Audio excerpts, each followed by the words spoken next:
Welcome once again to another episode of the Random Access Podcast, brought to you by rapodcast.net.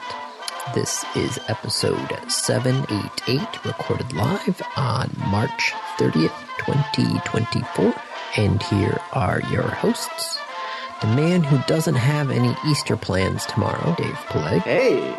And the man who already has over a dozen eggs hidden around his house, Eddie Lowe. Hi. Oh, yeah, that's because that's a thing people do on Easter. Mm-hmm. That's right. How many are you planning on hiding? I think Kate hid a dozen plastic eggs, and then there are like we got 6 reusable cloth eggs from Cat in the mail. Cool. So they're what little. What is a cloth egg like? It's egg shaped, right? Yeah. And it's a cloth pocket, basically, that's in the shape of an egg. Okay. So it's got like little overlapping flaps. Yeah. Interesting. And it's cloth, so don't have to worry about either A, stepping on the plastic eggs and breaking them, as has happened in the past, or B, missing half the egg, as has happened in the past. So it seems pretty interesting. So how do you ensure that the children find all of the eggs? What do you mean? Do you ensure that the children find all the eggs? Yes. Have I told you the story of the 68 eggs from my childhood? I don't know. Okay, so... You might have, and I apologize if you have, and I don't remember. Well, so, Easter, for the longest time in my childhood, was always going up to visit my dad's parents up in Traverse City. Paternal grandfather and grandmother. Is that how you would describe it? Yes, your dad's parents? Yes. Yes. So we'd always visit them up in Traverse City, and the kids would always sleep in the basement bedroom. Which, as an aside, turns out there was some radon issues in that house. So yeah, no shit. Great. Shocker. Yeah, but there wasn't any radon mitigation system installed, I do believe. Yeah, again, shocker. Yeah. But so the kids would always sleep in the basement. And so Easter morning, the parents, would have hidden X number of eggs upstairs. And this is a family of 4 kids, so there were a lot of eggs. Mm-hmm. So they had some trouble sometimes with trying to remember how many eggs were actually hidden, especially since, multiple parents and grandparents were hiding the eggs. Right. So they started writing down a note. And one year, the picture an egg on its side, and it has the number 68 in it. And we're like, sweet, 68 eggs. So we start going through, and we find 68 eggs. And we call it a day. We start opening them up, getting all the candy, so on and so forth. It was actually 89. It was, because Grandma Lowe started making something in like the toaster oven or something like that. And there was an egg hiding in the toaster oven and had melted and caused the fire extinguisher or the fire alarm to go off. Oops. So we're like, wait a second, where'd this extra egg come from? And then we're like, oh wait, let me turn this egg over, and suddenly there are 89 eggs that we have to find. Oh no. So of course, we're in the middle of preparing for Easter dinner and everything, and all of a sudden we're like, shoot, we've got a whole bunch of eggs we still need to find. And of course my parents at that point are like, I don't know where they're at. So ever since that point, it was just like, we think there are this many eggs hidden, but we don't know for sure, because I don't think we found all 89 eggs that one year. So it's, oh yes. There is, at my parents' house in Saline, there were a couple of years after the grandparents passed away that we did Easter egg hunting at our house in Saline. Mm-hmm.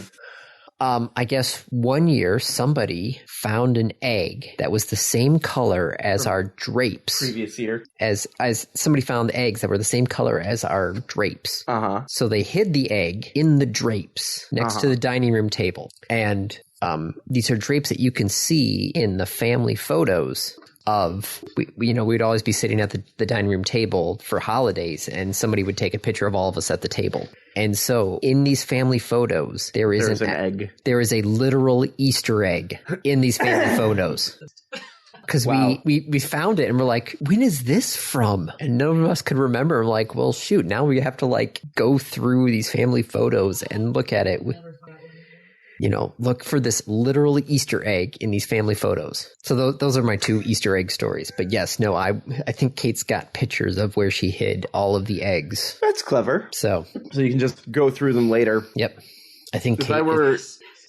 So here's the thing. I'm the kind of kid that, like, after a couple years of doing this, I'd find an egg, open it, take the candy, close it, and re-hide it. Why would you do that? So that my parents would have to be like, oh, they missed an egg. Wait, where did the egg go?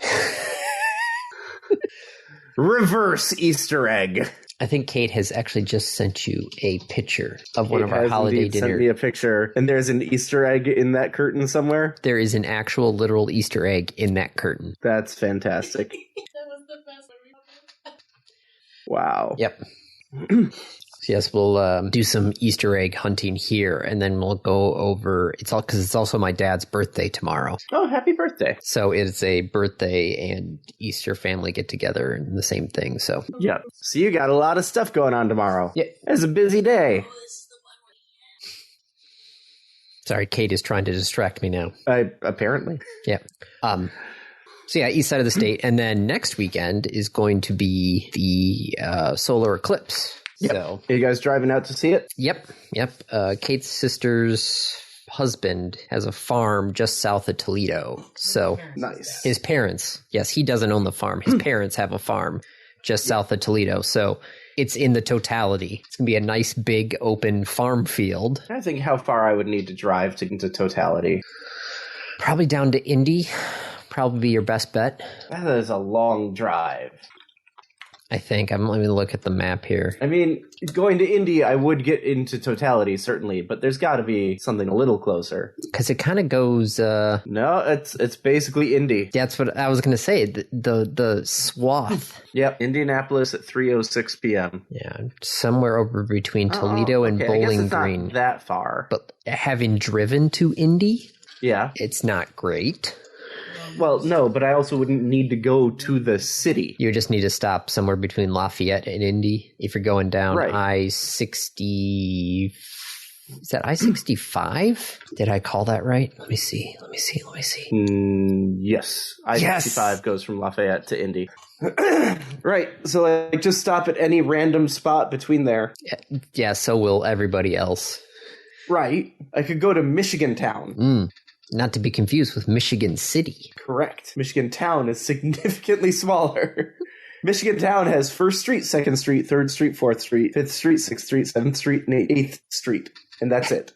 And then it has East Street and Ohio Street, and these are the north-south, and Main Street and Wabash Street. And that's it. That is the entire town. It's actually, there's a lot of buildings there. Let's see the satellite view. What is in this city? Are these houses or places of business? The Angry Donkey Restaurant. Well, now I kind of want to go to Michigan Town. These are all houses. There's no commercial area. Main Street is literally residential. Main Street north of 3rd is all residential until you get to the Dollar General. Are you looking at Michigan Town? Yes, I am. I'm also trying to remember when Google Maps first started. 2000. Yeah, 2005. Okay. Yeah, before that we had MapQuest. I know, because your 2nd Street reminded me when I was working for the census back in 2010. I was supposed to meet up with these people to pick up all their paperwork and packets and everything in these no-name towns that everybody was in. Yeah. And I'm just like, I don't know where this is, but I had I still had the Garmin at the time. And so I would try and type in these towns, but I would have to put an actual address in. So then I would always put 2nd Street for these towns, and 99% of the time 2nd Street would show up, and I'm just like, yes, thank you. And that got me at least close. Yeah, sometimes. Yeah. Honestly, the Angry Donkey doesn't look bad. I'm looking at their menu. They have a weekly special. Dinner is served from 4 to 9, Wednesday through Saturday. Wait, what? This restaurant is only open Wednesday through Saturday. Oh. The starters. The first thing on the list is the donkey deviled eggs, filled with donkeys, secret ingredient, topped with bacon and served with Cajun aioli. Who the hell owns this thing? I don't know, but the population, according to the 2020 census, was 441. I'd believe it. Looking at literally all of the houses. 155 households with 117 families living in the town. There's a Woof and Wag dog kennel, which looks like it's literally just someone's backyard. I would love to learn that the angry donkey is like Gordon Ramsay's and he's just got it like sitting out in the middle of nowhere because he just wants to have a small town restaurant. Well, think of that, just like having that as like a test kitchen. Right. Where, you get to try things out. There's a garden center. There's 2 churches. There's a gas station. I mean, as long as there's internet, like... Well, that's the other question is pull up Campfire. I prefer to use the Ingress Intel. Ah, yes. I forgot I'm on my computer. I can actually do that. Yeah. On my phone, I always pull up Campfire. Yeah, so here's going to be the real test, right? Like, how much is there? Where am I looking? Is that Grand Rapids? Why am I in Grand Rapids? All right, I have Michigan Town. It's loading. Oh, jeez. Stupid 2-factor authentication. Yes, it's me. 1, 2, 3, 4, 5, 6, 7, 8, 9, 10 points of interest. That's not bad. So there is at least 1 gym. Well, that's why I say pull up Campfire. Campfire will tell you the 2, gym total. 3. There should be 3, maybe 4. Because once you get 2 stops in a grid, you get a gym. So 1, 2, 3. Yeah, there are 4 gyms in this town. 2 of them at the library. There's the churches and the cemetery next to the church, the post office. Oh, the 3rd church. Sorry, I missed that there was a 3rd church. The community center, the fire department, and the park. I see 3 baseball diamonds here that each could have a stop on them, though. Andy, what I need you to do is drive down to Michigan Town for the eclipse. No. And submit like 100 Pokestops in this little town.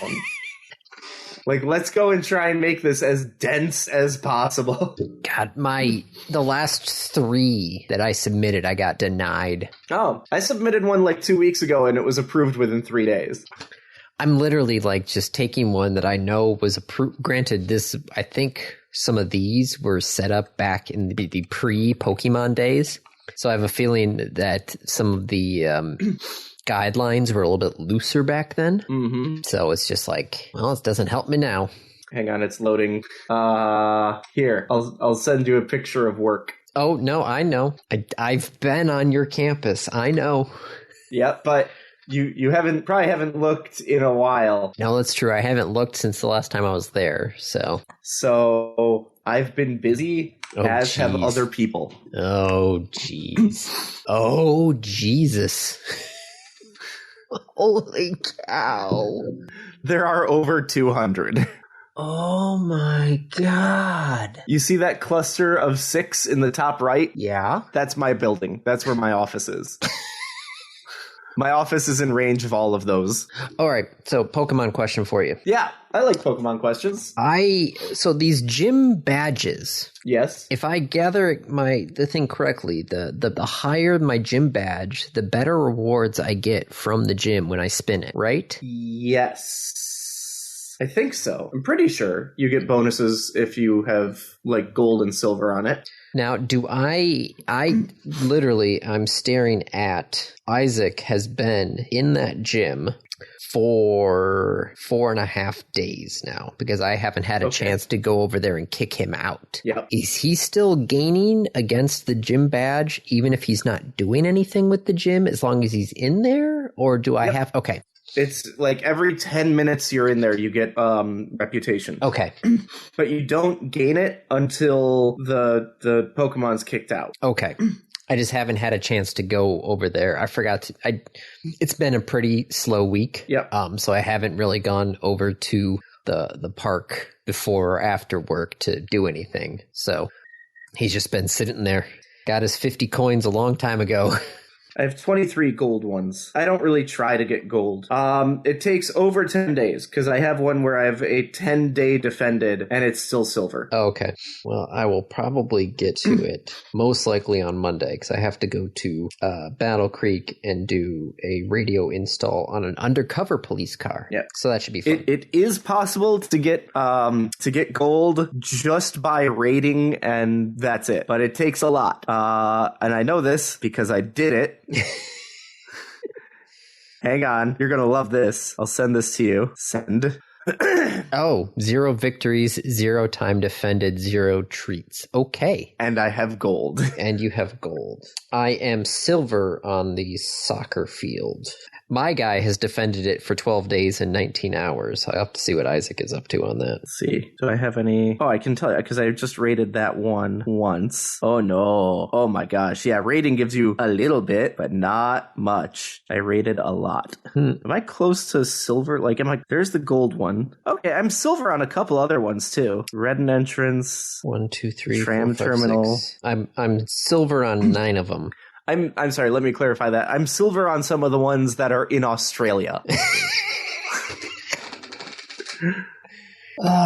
Which is to say, I'm silver on them without ever having had something on the gym. Purely from remote raids. Yeah, it's super nice that the where the kids do their swimming lessons on Saturdays, you can hit about 4 gyms from the pool. Andy, you shouldn't take your phone into the pool. I'm staring at you right now. Why? Because you know what I meant. I did. I thought it was funny. No, that was a good one. We should probably talk about, like, topics. Yes, we should. Do you have topics you'd like to talk about? Well, we have a whole list of them. We do. I even contributed to it a little bit. Well, what do you want to talk about first? Excel. Okay. I want to talk about Microsoft Excel and a 1.3 gigabyte spreadsheet that someone created. For an F1 team? No. Although I've heard that an F1 team, like, coach, captain just said, we need to move off of Excel to his team. Well, yeah, we talked about that last week. Right. Yes. Yes. There we go. Also, I was in Daytona this week, which has nothing to do with F1 other than racing. But I was in Daytona this week, and I got to see the Daytona Stadium track. Yes. Is it called a stadium? No, I think that the Daytona is a tri-oval speedway. Oh, I'm sorry. I know it's the Daytona Speedway. Let's see. Daytona International Speedway. Okay. What do they call it? Come on. They just call it a racetrack. Yep, tri-oval. High-speed tri-oval. 2.5 mile tri-oval. Yeah, it's big. Yes. I can tell you that. It is big. I walked along it. I did not walk around it. The airport is on the other side of it, which you can actually see in a lot of the aerial photos of the track because the airport is right there. Oh, yep. That is right there. Wow. Okay. Yeah, it's like nestled into the airport. And I'm now realizing that I walked along, like, the short corner of it, because it's not a full oval. It's got, like, a little bulge in it. Mm-hmm. And I thought I had walked along, like, the side of it. Nope, I walked along that little bulge. This thing is big. Mm-hmm. Where is Indiana? Yeah, Indianapolis actually has a marathon, and part of the marathon is you actually get to go out on the Indianapolis Speedway and run a lap for part of the marathon. And that's what, like 2 miles? I don't know. I haven't seen that one, but it's one of those, like, marathons that have an interesting twist. It's like, yeah, you get to actually go out on the race course and run a lap. Length of the Indianapolis Motor Speedway. Yeah, I get that the races are 200 miles each. How long is the track? Hold on. 2.5 miles long. 2.5 miles long. There we go. Almost had it in under you there. Yep. So, I mean, that's a tenth of the marathon. Yep. Just going into there and doing 1 lap. That is, you could just do 10 laps, and that's a marathon. That would be the most boring marathon. I don't know, because you'd be passing all the people who are running at different paces. God, that'd be so confusing trying to figure out what lap, if you accidentally forget what lap you're on. No, what happens every time you run a lap, you get a sticker that you attach to your card. It's better than those beer marathons where after every mile you're supposed to chug a beer. Oh. That sounds like a recipe for disaster. Well, I'm not sure if it's a beer marathon or if it's like a beer 5K or something. There was one where, you would have to do a lap of a track, and then you have to, like, shotgun a beer, and then you do another lap of the track, and I think maybe it's a beer mile. That sounds like chess boxing. Yeah, a beer mile is a 1 mile drinking race combining running and speed drinking. Sounds like chess boxing. The race begins at the 1 mile starting line with the consumption of 12 fluid ounces of beer, followed by a full lap around the track. The next 3 laps continue in a similar manner, another 12-ounce beer, and then another lap. Once you have completed 4 laps and 4 beers, you have finished the race. That sounds awful. Current world record holder is a time of 4 minutes and 21 seconds. Oh my gosh. So you're almost doing a 4-minute mile and you're drinking 4 cans of beer.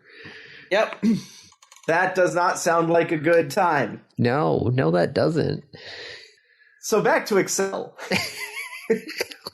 I don't know how we are unable to stay on topic this week. Someone took the model of GPT-2 Okay. and built it into an Excel spreadsheet. Well, you should be able to do that. Yep. So it's got all the tokens, it's got all the weights, it's got all the constants, and then it's got some Excel formulas, and it will say like, so you provide your list of tokens, and it will calculate the predicted next token, which is how GPT works. Yep.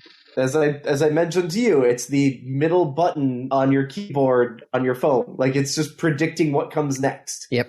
Well, that's what when I did my speech on that was one thing I kept on hammering home. It's like, it all it does is just predict to the next word. Yeah. Now, did I ever tell you I took a philosophy of mind class? No. It was a philosophy class about artificial intelligence.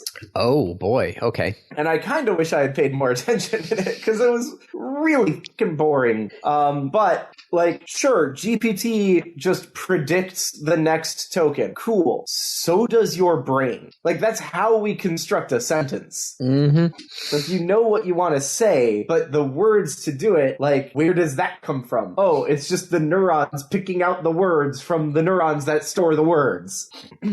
The simple GPT stuff it's way more complicated now. Good luck trying to do anything other than GPT-2. Yeah. You're not going to get GPT-4 in an Excel spreadsheet. No, it's over 1 billion parameters, I think. Jeez. What's the latest one? GPT-4 Turbo, I think, is GPT-4 Turbo the latest one? I can't remember. I do not know. I have not been keeping up with it. GPT-4 Turbo, updated knowledge cutoff of April 2023, 128,000 context window. That's a lot. Yep. Let's see, parameter size. What does it say? 150 billion parameters, likely. That is a lot. Yeah. A lot. Yep. Well, speaking of AI, I can run down a couple of AI topics here. Sure. Well, first off, the executive branch, the White House, has ordered every government agency to appoint a senior official over the next 60 days to be a chief AI officer. CAIO? I guess so. Chow? No. No, that's... I mean, it is. Well, that's CIAO. This is a CAIO. Yeah. That is not Chow, right? No. Chow is CIAO. Yeah, I sorry. In my head, I got it flipped.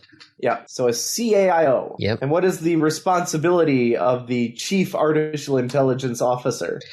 All right, so as chief AI officers, appointees will serve as senior advisors on AI initiatives, monitoring and inventorying all agency uses of AI. They must conduct risk assessments to consider whether any AI uses are impacting safety, security, civil rights, civil liberties, privacy, democratic values, human rights, equal opportunities, worker well-being, access to critical resources and services, agency trust and credibility, and market competition. And which governmental entities are getting this? Every federal agency. Every federal agency, yes. Every federal agency. Holy shit, that's a lot of new jobs that just opened up. Yep. Well, someone at work is going to have to deal with that. Center for Medicare and Medicaid, CMS, that's a government entity. They are going to need a chief artificial intelligence officer, and they are going to be very curious about what we're doing. Yep. Okay, then. I don't disagree with this as a move. Everyone? The Forest Service? Yep. Like, the National Parks is going to have a chief artificial intelligence officer? I don't know what they're going to do. Every CFO Act agency is required to do so by May 27th, 2024. I'm kind of curious now if I go to like the USGS, do they have a listing for the chief AI officer? I don't know, but the 24 CFO agencies are Agency for International Development, Department of Agriculture, Commerce, Defense, Education, Energy, Health and Human Services, Homeland Security, Housing and Urban Development, Interior, Justice, Labor, State, Transportation, Treasury, Veteran Affairs, EPA, GSA, NASA, NSF, NRC, OPM, SBA, and the SSA. So there are 24 chief CIOs that are supposed to be now created. CAIOs. Yes, EIOs. So then it isn't every government official. Well, it looks like it's just the major departments. And not even that. Like, the one you listed is a relatively small group of government officials. HUD is an interesting one. Housing Urban Development. Where are you getting this list from? I don't see it in the article. Oh, I've been to the actual thing from the White House. Okay. Reading the actual signed executive order. All right. Okay. Well, then. Oh, what? No. I might be reading the wrong section. All right, hold on. Let me search for... Artificial intelligence is safe and secure. MEA's goal requires robust, reliable, repeatable, standardized evaluations of AI systems. Coordinate the use of AI across federal government with 60 days of the day of the order and ongoing basis. The director of OMB shall convene a chair, an interagency council to coordinate the development and use of AI in agency programs and operations, other than the use of AI in national security systems. Okay, so except as specifically noted, the memorandum applies to all agencies defined in 44 U.S. Section Code, Section 3502, Paragraph 1. Oh, I don't want to go through God, I haven't gone through the U.S. Code for like a year. Because you used to have to for work? Yeah, for the FCC stuff. The FCC stuff was put in U.S. code, and that's just, ugh. Gross. The term agency means any executive department, military department, government corporation, government-controlled corporation, or other establishment in the executive branch of the government, including the executive office of the president or any independent regulatory agency, but does not include the GAO, the FEC, DC, or government-owned contractor-operated facilities. So it might be, I might be have just looked at one of the other subsections of this. Because legalese. Oh my gosh, this is just ridiculous. In addition to the chair, White House AI Council shall consist of the following members or their designees: the Secretary of State, Treasury, Defense, the Attorney General, which is just the Secretary of Law, Secretary of Agriculture, Commerce, Labor, HHS, HUD, Transport, Energy, Education, Veterans Affairs, Homeland Security. So it's basically the entire cabinet. Homeland Security, the Administrator of Small Business Administration, the Administrator of the U.S. Agency for International Development, Director of National Intelligence, Director of NSF, Director of OMB, Director of OSTP, Assistant to the President for NSA, Assistant to the President for Economic... Wow, there is a lot of... The Chairman of the Joint Chiefs of Staff is on here. That's a lot of people. The National Cyber Director. We have a National Cyber Director? Office of the National Cyber Director, established in 2021, currently is Harry Coker. He was the executive director of the NSA from 2017 to 2019. It's a lot. Yeah, yes it is. My God, this. What was the quote I just saw from Asimov? Hang on. There was a great quote in the book I'm reading, and I even highlighted it because it was worth it. The advance of civilization is nothing but an exercise in the limiting of privacy. Ooh. So, taking all bets, I'll give you the author. That was Isaac Asimov. When do you think he wrote that? Oh, geez. What? I don't know. Probably... The advance of civilization is nothing but an exercise in the limiting of privacy. Probably 60s? Nope, this was one of his last books. Certainly later books. This was in the early 80s. Oh, okay. Oh my God, he has written so many books. Yep.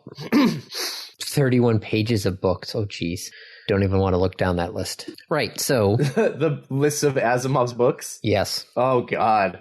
There are, like, websites dedicated to trying to unearth all the books that he has written, because he wrote a lot of books. Yeah. So the government is trying to get a handle on AI stuff. And then, of course, OpenAI is just coming out with crazy stuff now because they have now announced Voice Engine. Uh-oh. A text-to-speech AI model for creating synthetic voices based on a 15-second segment of recorded audio. You know what would be interesting? To feed it an episode of RA Podcast. And say, this is one voice. Oh. And just see what it comes up with. I listened to the... because they have, of course, demos of it on their website. And I listened to the reference audio and the generated audio. And I can tell that the generated audio sounds artificial, but still just taking a 15-second audio clip and being able to get it that close. Yep. Is kind of crazy. Now, this is not been released to the public because... it would be dangerous. Yes. They said, we hope this preview of Voice Engine both underscores its potential and also motivates the need to bolster societal resilience against the challenges brought by even more convincing generative models. So they have basically opened this up to, I think, just 10 groups. That's it. So they're showing that it's, hey, this exists. We're not going to hand it out. We're going to watermark this thing. The partners testing Voice Engine have agreed to a usage policy which prohibits the impersonation of another individual or organization without consent or legal right. And they also don't allow developers to build ways for individual users to create their own voices. Mm-hmm. Didn't we talk about on the show the one paper where they had figured out that you could identify artificial intelligence generated voices by using the audio to reconstruct the shape of the esophagus and larynx? Oh yeah, it's not the esophagus. The voice box, like the mouth and the windpipe. Yeah, did we talk about that on the show? I know we talked about recreating the voice box on the show a long time ago. I wonder if that still works against this. I don't know, but still they're like, hey, this exists. We're not gonna deploy it because we don't think that would be great at this time to deploy it. But we figured it out. Yep. That's just scary as hell. Mm-hmm. Cross-sectional area estimates output by transfer function. The approximate vocals uses say sets an anatomical approximation of a deepfake model bottom, which no longer represents human vocal tract top, and instead is approximately the dimensions of a drinking straw. I feel like this paper needs to be brought back up multiple times. People should be aware of this, and this should be implemented everywhere. Well, they had pointed out in the article here that there is such a thing as Chase's Voice ID, which was basically a verifying banking by the sound of your voice, which this has been shown can break that sort of authentication. Hi, my name is Werner Brandes. My voice is my passport. Verify me. Oh, man, I haven't seen that movie in forever. That is a great fucking movie. You are an honorary blind person. That's a good line. That's a great scene. Yes. The whole movie is a good movie. There are so many great scenes. Hey, anybody want to crash an airplane? Turn it off. Oh. Oh, yeah, they used that in Uplink, too. That was a great game. I should play that game again. I should review that game. Oh, my God. I think you have. Have you? Did I review Uplink? It would have had to be, years ago. Well, I have a list. Yep. I have a spreadsheet, Dave. Yeah. Uplink OS, a total graphical conversion mod. What? It's not on here. Uplink? Yeah. Well, okay. Maybe I'll start playing Uplink again. Maybe I'll download this graphic conversion mod. I've heard about it. I think I own it, but I don't know. Uplink? Yeah. It's a good game. Yeah, I think I'm going to start playing Uplink again. So other sort of AI news. New York City is allowing robo-taxis. But they are not going to allow... Yeah, the requirements for becoming a robo-taxi in New York City is that you had to have autonomous vehicle testing experience in other cities in previous. You will need to submit information from previous tests, including details on any crashes that occurred and how often safety drivers have to take control of the vehicle. And fully driverless vehicles won't be permitted to test on the city's public roads. Only vehicles with safety drivers will be allowed. But New York City is going to allow robo-taxis, which I feel like if you can make it in New York City, you can make it anywhere, except maybe not New Delhi. I mean, no, Andy. No. How many international cities have you been in a taxi?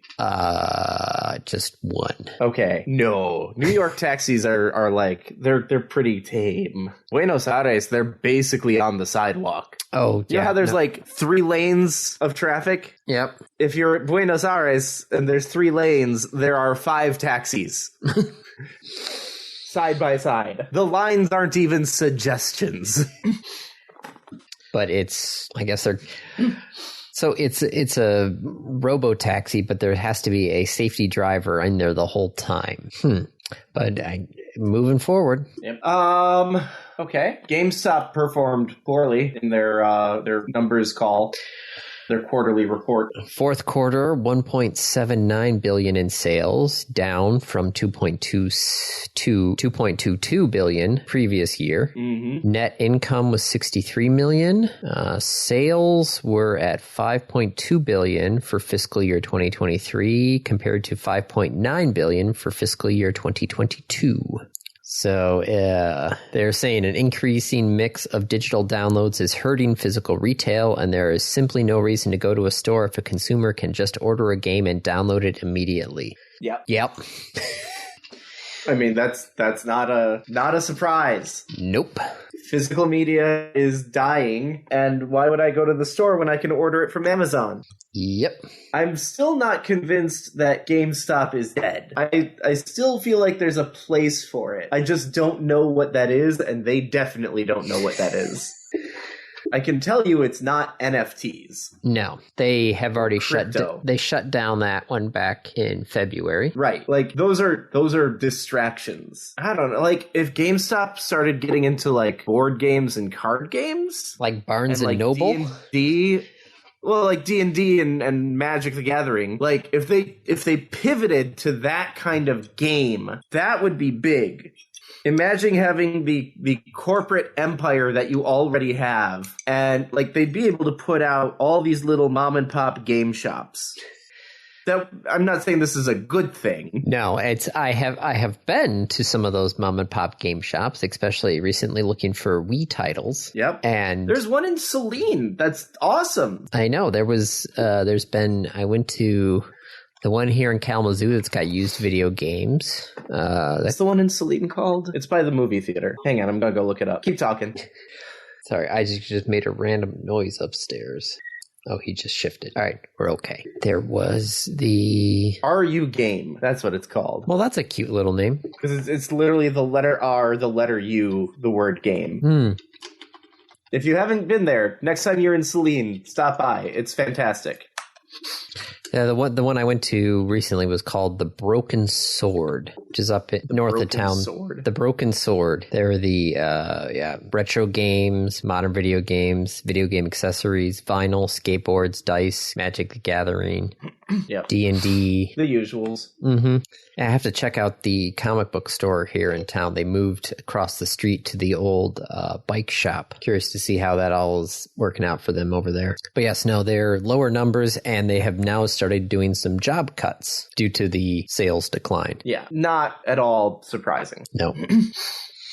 Other gaming news, though, we can talk about this. Take-Two is going to buy Gearbox for $460 million. So Take-Two will own Borderlands. Yes. The Borderlands movie has been announced but has not come out yet, correct? If you say so. You have no idea, do you? No, I don't. I have not played Borderlands, But the surprising thing, though, is the Embracer Group, who is selling Gearbox now, bought Gearbox back in February of 2021 for $1.3 billion. Oh, if Gearbox hit agreed 6-year performance targets. Okay, so day one purchase price was $363 million with stock, basically options, worth over $1 billion if they hit a 6-year performance target, but that it hasn't been 6 years.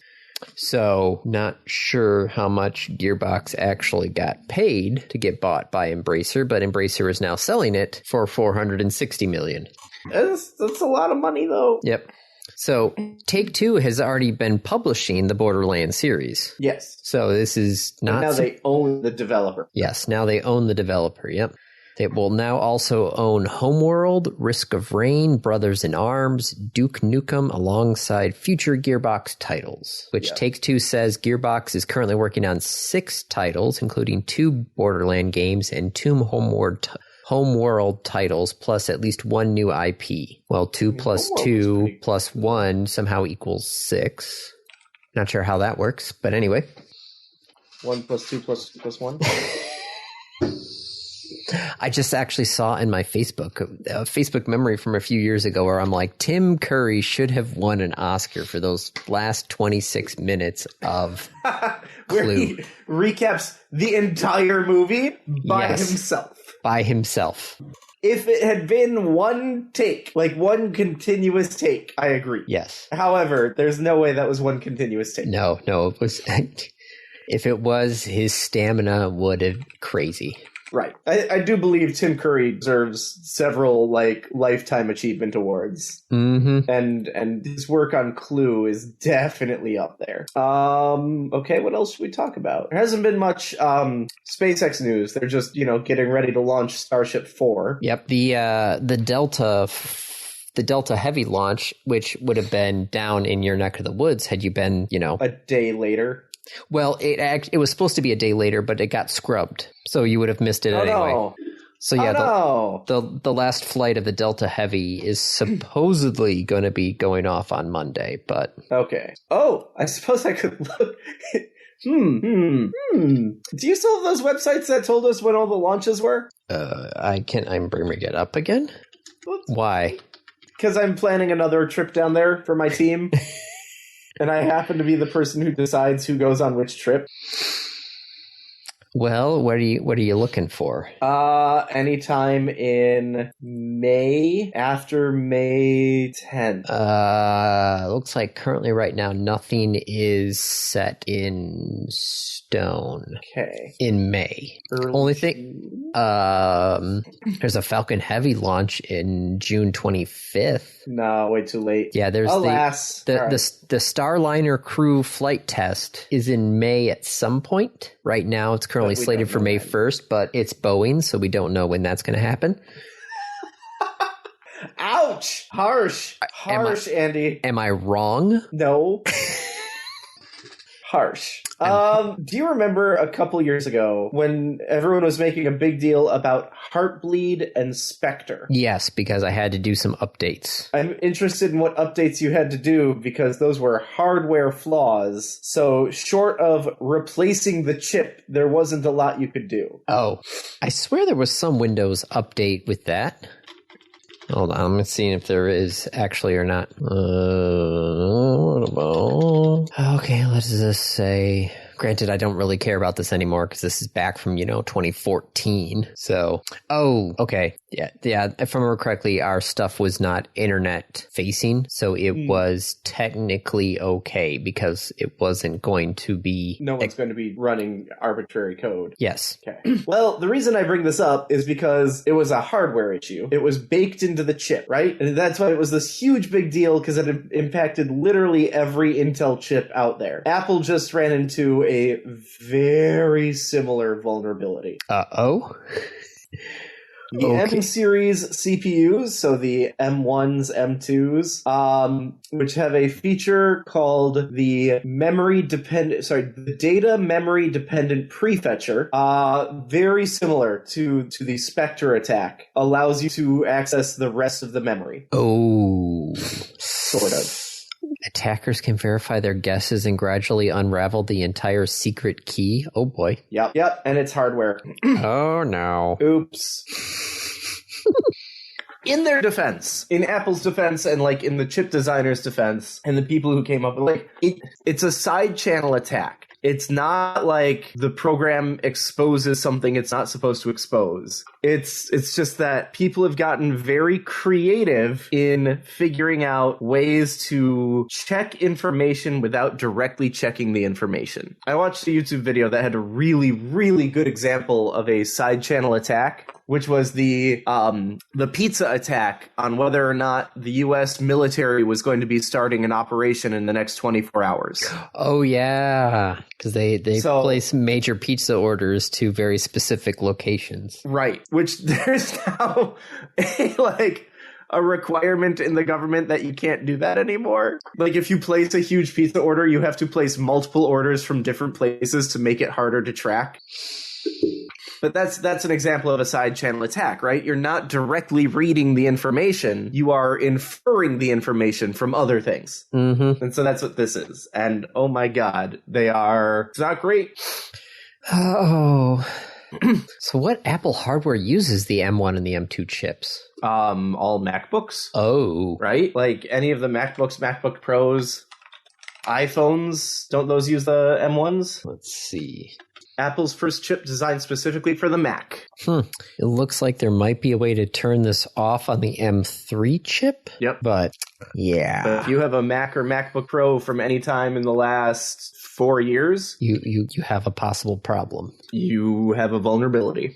Lovely. Yep. Well, Apple wanted to make their own chips and not depend on Intel anymore. Oops. Well, let's see. Anything else you want to talk about before we... Nah, I'm good. The negative leap second is a little... I'm not sure what... Oh, it's just because the Earth's spin is not constant. No, the Earth's spin is... the Earth is spinning faster.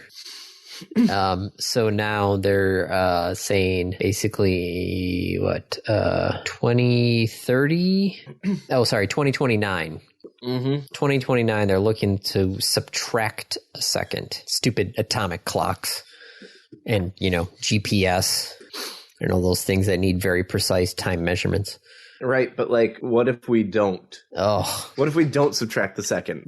Then things aren't going to screw up. They're just going to keep going. I feel like subtracting a second is kind of meaningless. There are people who decided that this is a thing. I thought we were getting rid of the leap seconds. Wasn't that a thing that we had talked about? We'll find out in 5 years. Yeah. You know what? We'll find out in 5 years. I thought, leap seconds. The world's timekeepers finally resolved to get rid of leap seconds by the year 2035. But now we may have added too many leap seconds. Yes. So we'll have to get rid of one before 2035. And then when 2035 comes around, no more leap seconds. Oh, last little thing here. So Neuralink, Musk's little brain chip. Yep.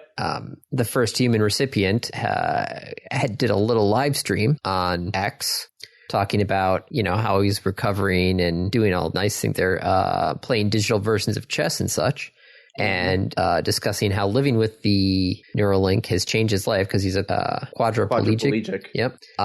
Turns out one of the first things he did was pull an all-nighter playing Civ 6. Cool. One of the first times you gave me complete control over this tech, I actually stayed up until 6 a.m. playing Civ 6. I mean, I can't fault him for that. Nope. If I lost the use of my arms and my legs, I'd be I would struggle. I would struggle a lot because that's my primary interface is a computer. Yeah. He explained that he had largely given up on playing Civ 6 prior to having the surgery as he needed complete help from a friend in order to play, and the time-intensive nature of the game had made prolonged play sessions untenable. So it wasn't feasible for me to play a full game or anything. Now I can literally just lie in bed and play to my heart's content. The biggest restriction at this point was having to wait for the implant to charge once I had used all of it. Well, cool. So Neuralink is a thing. Mm-hmm. Well, I feel like we should hit the randoms. Yes. Yep. Okay. Random review. Your random review. It is my review I have been doing a lot of work in automobiles recently. And there was something that I used to use called basically a test light, which was, it looked like a screwdriver, but it had a wire and an alligator clip coming out the back. And so you would clip the alligator clip onto a ground, and then you would touch what you think had voltage on it with the screwdriver, and then there would be a light inside the handle that would light up. So you're like, hey, there's voltage there. Okay. Because it's basically you're just completing the circuit and there's a light bulb in the middle, right? This was years ago, so I didn't really have one on hand. But like I said, I've been doing a lot of work in cars more recently now, and I was like, I need to get me one of these because it's a lot easier to do this than to break out the multimeter and try and sometimes where the ground is versus where the fuse box is pretty far. Mm-hmm. So normally, like, do I get an extra set of extra long probe cables to do all this stuff, and then it's like, I just need to get one of these things. So I found this one on Amazon that still has a light. It also has a speaker, so it will actually make a tone if there's voltage there. But it's got in a basic voltage meter in the handle as well. So not only can I tell if there's voltage there, I can actually tell how much voltage is there now. And it's got lights in the handle, so it can actually tell me if I'm going from negative to positive or if I'm going from positive to negative. So it can actually tell me the flow because the cars are all DC based. So I can tell which is positive and which is negative in case I have a question on that. So it's a fun little tool that makes life a whole lot easier than having to keep raking out the multimeter for just testing for voltages. Plus, this thing can go from a range of 3 to 72 volts without having to. I mean, it kind of is its own little multimeter, right? Yes, except it's not it's a voltmeter because it only does voltage. Right. You can't measure amperage or resistance. Yep. You're just measuring the voltage. But if I have a problem with something, I can, Then you break out the multimeter. Yes. But sometimes it's even just with some of the newer equipment, they're very particular about minimum voltage required, a lot more than the previous equipment that we had just removed. So people are like, the old stuff worked fine. This is not working. And I would measure the voltage, at the battery and go, okay, your battery's fine. And then I would measure at, certain points and be like, oh, there's a 6-volt drop all of a sudden between this point and this point. There is something wrong between X and Y. You need to go take it to the dealership or take it up to the people who turned it from a car into a police car and get this fixed. And it's about the size of a screwdriver, so it's way less bulky than a multimeter. It's got lights for polarity. It's also got a buzzer, so this noise can actually tell me if I'm positive or negative. The silliest thing, though, is it's got a light on it, except it doesn't have an internal battery. So the light is only on when there's a voltage? Yes. So if you're trying to use the light to find where you're plugging into, you can't. Nope. Because it'll only work when it's plugged into it. Yes. And if you're trying, even then, only if there's a voltage. Yes. Does the intensity of the light change based on the voltage? No, it's just it's just 2 LEDs. So you don't need a lot of voltage to get those LEDs going. But still, it was one of those things like, oh, cool, lights. But if you push more voltage through an LED, it glows brighter. Yes, but there's probably some sort of diode in there that will limit the voltage. Okay. To the light emitting diode. That sounds like a bad design. That was one of those things where it's like, okay, well, lights, this will be helpful when I'm like, under the hood or underneath the dash or something. And the first time I clamp it on there and I'm like, okay, lights, why are the lights? And then I would touch it and be like, oh, lights turned on. And then as soon as I'd move it away, the lights would turn off. And I'm like, wait a second. This is pointless. I was had. So this is don't get this one. Well, no, this has a huge voltage. It's useful, but the light sucks. Yes, it's useful, but the light sucks. Okay. It's one of those things like, why is this even part of the... I mean, it is one of the major, makes circuit testing in the dark easier than ever. Yep. Except it doesn't. Because you have to already have the voltage on there in order for the light to work. When measuring, there are 2 LED beads will illuminate the measured circuit area, making night work more convenient than ever. Something about that translation doesn't seem to work right. Mm-hmm. So most of the time, it's just... the audible alert is helpful more than just the lights. Yeah. But yes, no, the cord can stretch out. I got that. I've gone about 6 to 8 feet with this cord because it was working in a snowplow truck. Mm-hmm. The ground for the radio and where the things were very far apart. But this worked a lot better than me trying to stretch my multimeter cables and then like look at my multimeter because, you know, the multimeter is in the middle of the cables. This is literally where your hand is. Yeah. So now if you're doing DC work, this is a fun little tool. Okay. So that is my review. If you're doing AC work and you're around your house, you probably won't need this, but any automotive work or anything with DC voltage, this can cover the gambit pretty good. So there we go. My review. So now we shall hit the random topic. I rolled ahead of time.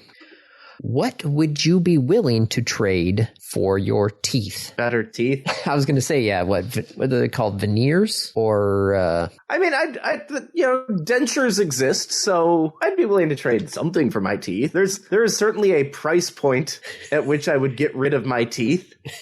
I haven't decided what that is, but they're like, if someone said, hey, Dave, here's $3 million for your teeth, I'd consider that. Wow. Some people say veneers cost up to $2,500 per tooth. And there are 30 teeth?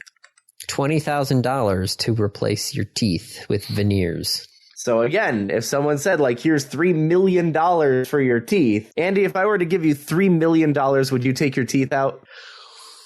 Oh, I don't know. Right. Like, but you're not immediately rejecting it. No, it would. Oh. If you said, like, here's a $1 billion winning lotto ticket. Yep. I will trade you your teeth for it. I would say, okay. So there's an upper limit right there, $1 billion.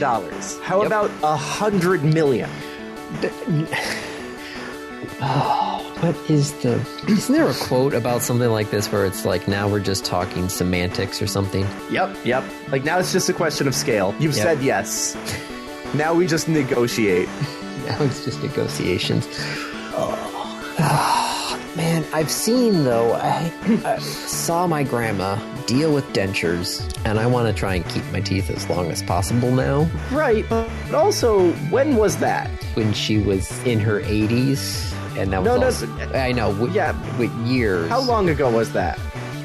Decades. How much do you think denture technology has evolved in the last 30 years? Oh, it's crazy. Watching the because I had to get a crown put in, and my dentist was like taking camera shots of my tooth. Yep. And he, was able to go, okay, here's your. He was showing me because I was just going like, what, 3D printing the tooth? He's like, yeah, we 3D print. I'm like, I have to see this. It's like, yep. He was so excited. Somebody was like, print the teeth. He was showing me the whole thing because he was excited too. He's like, this is new. Let me show you how this all works. And he's like, a 3D image of my tooth. And he's like, here's, the cap we're going to put over your tooth. And he showed like the computer going through the whole process of figuring out. And then he just sent it to the 3D printer and they 3D printed it there. It was just crazy. Yes, this is definitely different than, 10, 20 years ago. Right. So again, $100 million, your teeth. I don't know. I would have to have cash on hand on the barrel. Okay. Interesting. This was just such... I saw this on the random topic list and I'm like, I don't know. But money can't buy happiness, but it can buy you teeth. So money can absolutely buy you happiness. Like, we need to stop saying money can't buy you happiness. The truth is that after a certain amount of time, like the difference between having $200 million and $300 million, that does not buy you like new happiness. No, that's true. But money can absolutely buy you happiness, particularly if you don't have any money. Or you don't have teeth. That's a wrap. This has been another episode of the Random Access Podcast. If you have any questions, comments, concerns, corrections, suggestions, remarks, reviews, rebukes, retorts, or just rants, feel free to contact us. You can find us on Twitter at RAPodcast or send us an email at mail@rapodcast.net. Thank you for listening.